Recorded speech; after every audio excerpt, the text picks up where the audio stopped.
രാവിലെ കൈ നോക്കി അഭിപ്രായം വിളിച്ചു പോകാൻ വന്നിരിക്കണം. ഒന്ന് പോയടാ. അത് ഞാനൊന്നും പറഞ്ഞില്ലല്ലോ. അതെ അതെ, പോടാ പോടാ.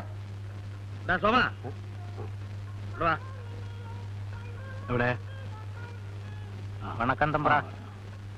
നീ ഒരു സൈക്കിൾ എടുത്ത് ആ വെട്ടിക്കവലെ പോയി ഇത് പോസ്റ്റ് ചെയ്തിട്ട് വാ. എന്നിട്ട് ഉച്ചയ്ക്ക് വീട്ടിലേക്ക് വാ. ചോറോ കഴിഞ്ഞ എന്തെങ്കിലും കാണും. ആ ഇതാണ് ഇവിടുത്തെ പോസ്റ്റ് ഓഫീസ്. കണ്ടില്ലേ, നേരെ വെളുക്കുമ്പോ ഒന്ന് കുത്തിയിരുന്നോളും ശൗനം മുടക്കികള്.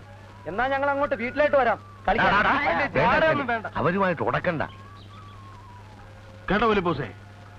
ഒരു 3 കൊല്ലം മുമ്പാണ് ഇവിടെ ഒരു പോസ്റ്റ് ഓഫീസ് വന്നത്. അന്നൊരു പോസ്റ്റ് മാസ്റ്റർ ഇവിടെ വന്നു. അയാൾക്ക് ഗോപാലൻ പോലീസിന്റെ മകളുമായിട്ട് എന്തോ ബന്ധമുണ്ടെന്ന് പറഞ്ഞ് നാട്ടുകാർ പ്രശ്നം ഉണ്ടാക്കിയപ്പോ ഒരു ദിവസം അയാൾ മുങ്ങി. പിന്നെ ഇവിടെ പലരും വരികയും പോവുകയും ചെയ്തു. പക്ഷെ ഈ നാടാർക്കും പിടിക്കുന്നില്ല അത്രേ.